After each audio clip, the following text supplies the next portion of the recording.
ಮೂಕಳಾಗಿ ಕುಳಿತಿದ್ದೇನಮ್ಮ. ಮಮತೆ ಅಂತ ಸಾಕಿದ ಮಾತೆ ನೀನೆಂದು ನಿನ್ನೆದುರು ಹಠ ಮಾಡ್ತಿದ್ದೆ, ವಾದಿಸ್ತಿದ್ದೆ, ವಾಚಾಳಿತನ ಮಾಡ್ತಾ ಇದ್ದೆ. ಆದ್ರೆ ನಾನೀಗ ಯಾರ ಮುಂದೆ ಹಠ ಮಾಡಲಮ್ಮ. ತಂದೆ ತಾಯಿ ಅಣ್ಣ ತಮ್ಮ ಅಕ್ಕ ತಂಗಿ ಯಾರು ಇಲ್ಲದ ಪರದೇಶಿಯಾಗಿ ನಾನು ಅದು ಹೇಗೆ ಬದುಕಲಮ್ಮ.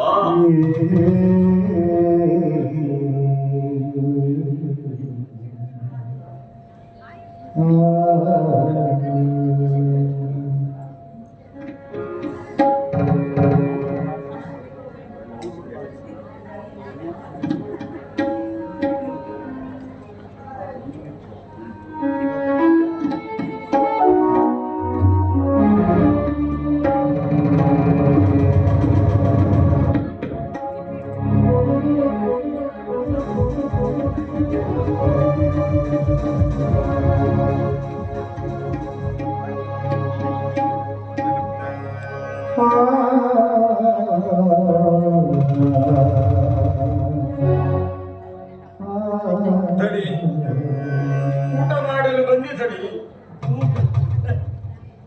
ಲಿಂಗಜ್ಜ, ನನಗೆ ಹಸುವೆ ಇಲ್ಲ, ನೀನು ಊಟ ಮಾಡು. ಯಾಕೆ ತಡಿ? 3 ದಿನಗಳಿಂದಲೂ ಊಟ ಮಾಡಿಲ್ಲ. ಕೆಂಗುಲಾಬಿ ಅಂತ ನಿಮ್ಮ ಮುಖ ಬಾಡಿ ಹೋಗಿ ಹೀಗೆ ಊಟ ನಿದ್ರೆ ಇಲ್ಲದೆ ಚಿಂತಿಸುತ್ತಾ ಕುಳಿತರೆ ನಿಮ್ಮ ಆರೋಗ್ಯದ ಗತಿಯೇನು? ನೀವು ಈ ರೀತಿ ಕೊರಗುತ್ತಾ ಕುಳಿತರೆ ಶಿವನ ಪಾದಕ್ಕೆ ಶರಣಾದ ನಿಮ್ಮ ತಾಯಿಯವರು ಮರಳಿ ಬರುತ್ತಾರೆ. ಇಲ್ಲ ತಡಿ, ನೀವು ವಿಚಾರವಂತರು, ವಿದ್ಯಾವಂತರು. ನೀವೇ ಈ ರೀತಿ ಕೊರಗುತ್ತಾ ಕುಳಿತರೆ ನಮ್ಮಂತವರ ಗತಿಯೇನು ನೀವೇ ಹೇಳಿ. ನನ್ನ ಹೆತ್ತಮ್ಮನ ಜೊತೆಯಲ್ಲಿ ಆ ದೇವರು ನನ್ನನ್ನು ಕರೆದುಕೊಂಡು ಬಿಟ್ಟಿದ್ರೆ ಅಂತ ಮಾತನಾಡಬೇಡಿ ತಡಿ, ಅಂತ ಮಾತನಾಡಬೇಡಿ. ನಿಮ್ಮಿಂದಲೇ ಈ ಮನೆ ಕೀರ್ತಿ ಕಂಗೊಳಿಸಬೇಕು. ನಿಮ್ಮಿಂದಲೇ ಈ ಮನೆ ಔಷಧೀಪ ಬೆಳಗಬೇಕು. ಹೌದು ಲಿಂಗಜ್ಜ, ಹೌದು. ನನ್ನ ತಾಯಿಯವರು ಕೂಡ ಪದೇ ಪದೇ ಇದೇ ಮಾತನ್ನು ಹೇಳ್ತಾ ಇದ್ರು. ದಯಾನಂದ, ನೀನು ಈ ಮನೆಯ ನಂದಾದೀಪು. ನನಗಿರುವವನು ನೀನೊಬ್ಬನೇ ಕುಲಪುತ್ರ. ನಿನಗೆ ಬೇಗ ಮದುವೆ ಮಾಡಿ ನೀನು ನಿನ್ನ ಸತಿಯೊಡನೆ ಸಂತೋಷದಿಂದಿರುವುದನ್ನು ನಾನು ಕಣ್ಣು ತುಂಬ ಕಾಣಬೇಕು. ಮೊಮ್ಮಗನನ್ನ ಎತ್ತಿ ಮುದ್ದಾಡಬೇಕು ಅಂತ. ನನ್ನ ತಾಯಿ ತಾನು ಕಟ್ಟಿದ ಕನಸು ನನಸಾಗುವ ಮುನ್ನವೇ ಇಹಲೋಕದ ಯಾತ್ರೆಯನ್ನೇ ಮುಗಿಸಿಬಿಟ್ಟು ನಾನೀಗ ಯಾರಿಗಾಗಿ ಬದುಕಬೇಕು, ಯಾತಕ್ಕಾಗಿ ಬದುಕಬೇಕು? ನನ್ನ ಸುಖ ಸಂತೋಷ ಕಂಡು ಆನಂದ ಪಡುವವರು ಯಾರಿದ್ದಾರೆ ಲಿಂಗಜ್ಜ ಈ ಜಗತ್ತು? ಯಾಕೆ ನಾನಿಲ್ವೇ? ಒಡ ಹುಟ್ಟಿದ ತಮ್ಮನಿಗಿಂತ ಹೆಚ್ಚಾದ ರವಿ ಇಲ್ವೇ? ನಿಮ್ಮ ಹೋಗಲಿ ಬಿಡಿ, ನಿಮ್ಮ ಕೈ ಹಿಡಿದು ನಿಮ್ಮ ಬಾಳ ಸಂಗಾತಿ ಆಗುವ ಲತಾ ಇಲ್ವೇ? ನನಗೆಲ್ಲ ಗೊತ್ತು ತಡಿ. ನೀವು ಆ ಹುಡುಗಿಗೆ ಬರೆದ ಪ್ರೇಮ ಪತ್ರ, ಆ ಹುಡುಗಿ ನಿಮಗೆ ಬರೆದ ಪ್ರೇಮ ಪತ್ರ, ಎಲ್ಲವನ್ನ ನಾನು ನೋಡಿದ್ದೇನೆ ತಡಿ, ಎಲ್ಲವನ್ನ ನೋಡಿದ್ದೇನೆ. ಲಿಂಗಜ್ಜ, ಅದು ಅದು ಬರೀ ಸಾಹಿತ್ಯ ವಿಮರ್ಶೆ, ಪ್ರೇಮ ಪತ್ರವಲ್ಲ. ಅದೇನೇ ಹೇಳಿ ತಡಿ, ಆ ತಾಯಿ ಸಾಕ್ಷಾತ್ ಲಕ್ಷ್ಮಿ ಇದ್ದ ಹಾಗೆ.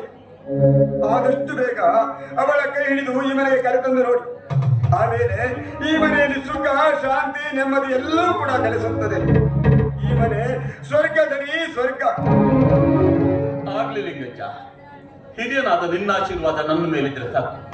ನನ್ನ ಬಾಳು ಬಂಗಾರವಾಗುವುದರಲ್ಲಿ ಸಂದೇಹವೇ. ಹಾಗಾದ್ರೆ ಬನ್ನಿ ಊಟಕ್ಕೆ. ಲಿಂಗಜ್ಜ, ಲಿಂಗಜ್ಜ, ಯಾಕೆ ಹಠ ಮಾಡ್ತೀಯ? ನನಗೆ ಹಸುವೆ ಇಲ್ಲ, ರಾತ್ರಿ ಊಟ ಮಾಡ್ತೀನಿ. ಬೇಕಿದ್ರೆ ನಿನ್ನ ಸಂತೋಷಕ್ಕೆ 1 ಗ್ಲಾಸ್ ಹಾಲು ಕುಡಿತೀನಿ.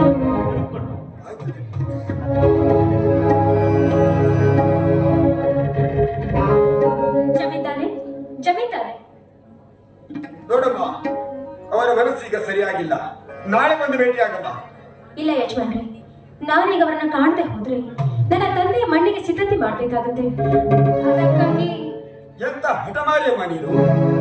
ಅವರೀಗ ಅವರ ತಾಯಿ ಸತ್ಯ ಚಿಂತನೆ ಕೊರಗ್ತಾ ಇದ್ರೆ ಇಂತಹ ಸಂದರ್ಭದಲ್ಲಿ ನಿಮ್ಮಂತವರ ಕಾಟ ಬೇರೆ. ಅಯ್ಯೋ, ದಯವಿಟ್ಟು ಈ ವಿಚಾರ ನನಗೆ ಗೊತ್ತಿರಲಿಲ್ಲ. ದಯವಿಟ್ಟು ನನ್ನನ್ನು ಕ್ಷಮಿಸಿ. ನನ್ನ ತಂದೆಯ ದೈವದಲ್ಲಿ ಹೇಗಿದೆಯೋ ಹಾಗೆ ಆಗುತ್ತೆ.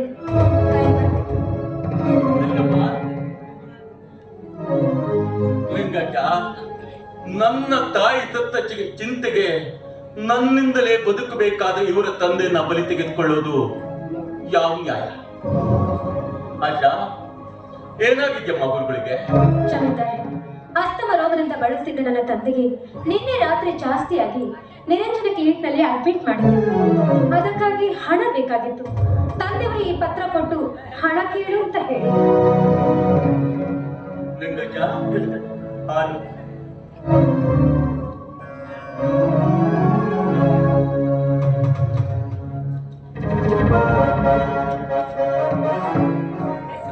ಸರ್, ಎಂತ ಮಾತು ಸರ್, ಎಂತ ಮಾತು. ಈ ದಯಾನಂದ್ ಬದುಕಿರೋವರೆಗೂ ನೀವು ನಿರ್ಭಾಗ್ಯನಲ್ಲ ಸರ್.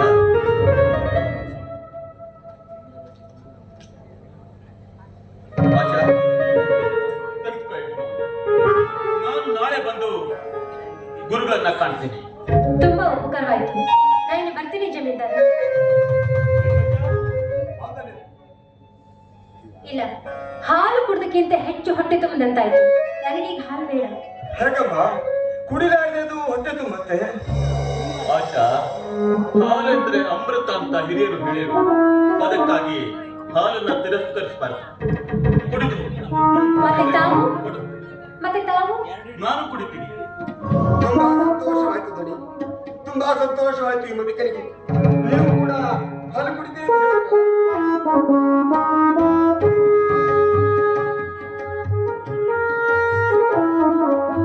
ಜಮೀನ್ದಾರೆ, ತುಂಬಾ ಉಪಕಾರವಾಯಿತು. ನಾನು ಹೋಗ್ಬರ್ತೀನಿ. ಬರೀ ದಯಾನಂದ ಅಂತ ಎಷ್ಟೇ ಆದ್ರೂ ತಾವು ದೊಡ್ಡ ಜಮೀನ್ದಾರ ಅಲ್ವೇ? ಅದೆಲ್ಲ ನಮ್ಮ ತಾತ ಮುತ್ತಾತನ ಕಾಲದಲ್ಲಿ. ಸರಿ ದಯಾನಂದ್, ನಾನು ಹೋಗಿ ಬರ್ತೀನಿ. ಬನ್ನಿ ಆಶಾ ದೇವಿ ಅವರೇ.